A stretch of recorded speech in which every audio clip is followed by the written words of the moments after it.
خوبصورت نیت ہے.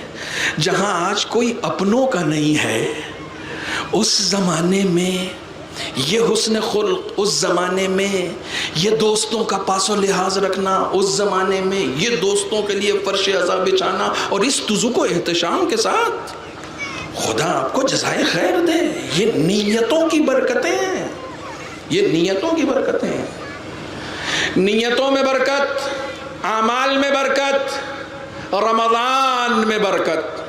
خداوند عالم نے رمضان کو برکت کا سبب قرار دیا ہے. نومکم فیہ عبادہ، سو جاؤ گے تو ہم عبادت لکھیں گے. کمال ہے، کمال ہے.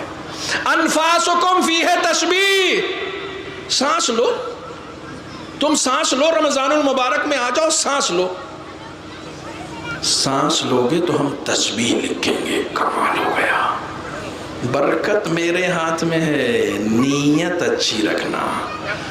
تمہارا کام نیتوں کو سنوارنا ہے، برکتیں عطا کرنا ہمارا کام ہے. مولانا مجھے کیسے پتا چلے گا کہ میری زندگی میں برکت ہے یا نہیں؟ کچھ سوالات میں ممبر پہ اس لیے اٹھاتا ہوں تاکہ معلوم ہوا 1 گھنٹے کی مجلس آپ سن کے گئے اور پتہ ہی نہیں چلا کہ برکت میری زندگی میں ہے کہ نہیں ہے. تو چیک کرنا ہے تو یوں چیک کرو کہ تم خدا سے راضی رہتے ہو یا شکوہ کرتے رہتے ہو. اگر خدا سے شکوہ کرتے رہتے ہو تو برکت نہیں ہے، خدا سے راضی رہتے ہو تو برکت ہے.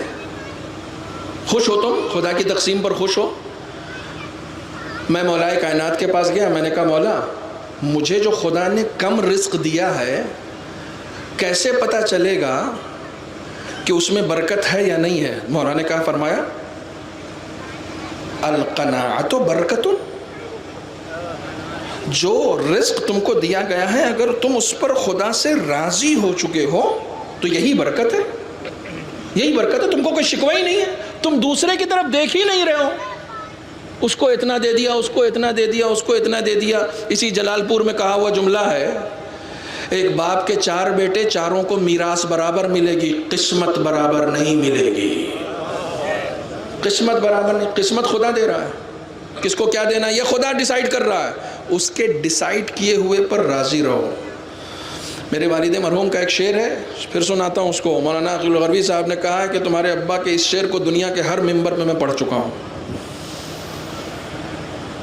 کہتے ہیں وفا تخلص تھا ان کا، کہتے ہیں وفا انصر بھائی لباس قناعت کی ہے یہ پرکاری.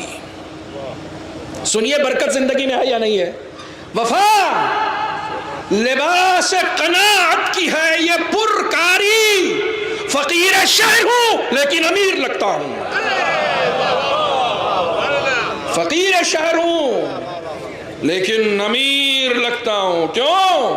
جس کے اندر قناعت ہوتی ہے وہ کم میں گزارا کر لیتا ہے، کسی کے آگے ہاتھ نہیں پھیلایا کرتا ہے. صلوات بر محمد و آل محمد. اچھا اب آپ کو پتا چلے گا کس کے یہاں برکت ہے. کچھ لوگوں کا کام ہوتا ہے چندہ مانگنا. فلاں کام ہے چندہ لینا، انجمن والے تو چندہ لیتے ہی ہیں نا. آپ کو کس کے یہاں سے زیادہ ملنے کی امید ہوتی ہے؟ جس کے پاس مال زیادہ ہوتا ہے یا جس کا دل بڑا ہوتا ہے؟ کثرت والوں کے یہاں سے نہیں ملتا ہے، برکت والوں کے یہاں سے ملتا ہے. ملتا ہی برکت، دیتے ہی برکت والے، جن کو معلوم ہے کہ دیں گے تو یہ دینا نہیں ہے، یہ آنا ہے. آیت اللہ مشکینی مول صاحب جس زمانے میں تھے قم میں، اس زمانے وہ امام جمعہ تھے. ہم لوگ دسیوں مرتبہ بلکہ سینکڑوں مرتبہ ان کے پیچھے نماز جمعہ پڑھ چکے ہیں، ان کے خطبے سن چکے ہیں. کہتے ہیں میں گھر سے نکلا، سنو برکت، میں گھر سے نکلا، جیسے ہی گھر سے نکلا ایک صاحب آئے، انہوں نے 1000 تومان دے دیا. اس زمانے کا 1000 تومان، جب آیت اللہ مشکینی بھی نوجوان تھے. کہنے لگے کسی نے 1000 تومان دے دیا. تو میں نے پوچھا کیسے؟ تو کہنے لگے کہ صاحب یہ 1000 تومان میں نے نیت کی تھی کہ جو بھی پہلا عالم دین مجھے نظر آئے گا. کبھی کبھی آپ لوگ بھی نیت کر لیا کریں، کیا برائی ہے. میں تو چلا جاؤں گا نا، میں تو کبھی کبھی ایسی نیت کیا کہ جو بھی پہلا عالم دین مجھے نظر آئے گا میں اس کو دوں گا۔ اچھا، ہر عالم دین کی قسمت میں یہ 1000 تومان ہوتے بھی نہیں ہیں، اس کے لیے عالم دین کیسا بننا پڑتا یہ بھی سنو۔ آیت اللہ مشکینی کہتے ہیں 1000 تومان کی حالانکہ مجھے ضرورت تھی، لیکن جیسے ہی اس شخص نے دیا، جیسے ہی آگے گیا ایک آدمی مانگنے والا آ گیا، میں نے 1000 تومان اس کے ہاتھ میں رکھ دیا، میں نے اس کے ہاتھ میں رکھ دیا، میں نے کہا لو بھائی تم شاید مجھ سے زیادہ ضرورت مند ہو۔ کہنے لگے اس کے بعد حرم معصومہ میں آیا، 2 رکعت نماز پڑھی، نماز پڑھ کے جیسے ہی زیارت کی ہے، زیارت کر کے جا رہا تھا، ایک صاحب نے مصافحہ کیا، 10,000 تومان دے دیا۔ ایک ہی دن یہ واقعہ ہوا ہے، آیت اللہ مشکینی خود ناقل ہے کہ نہیں، ایک ہی دن یہ واقعہ ہوا ہے، ایک صاحب نے 10,000 دے دیا، میں نے جیسے ہی گنا تو 10,000، پھر کہنے لگا میں کیلکولیٹ کرنے لگا، 1,000 میں نے دیا تھا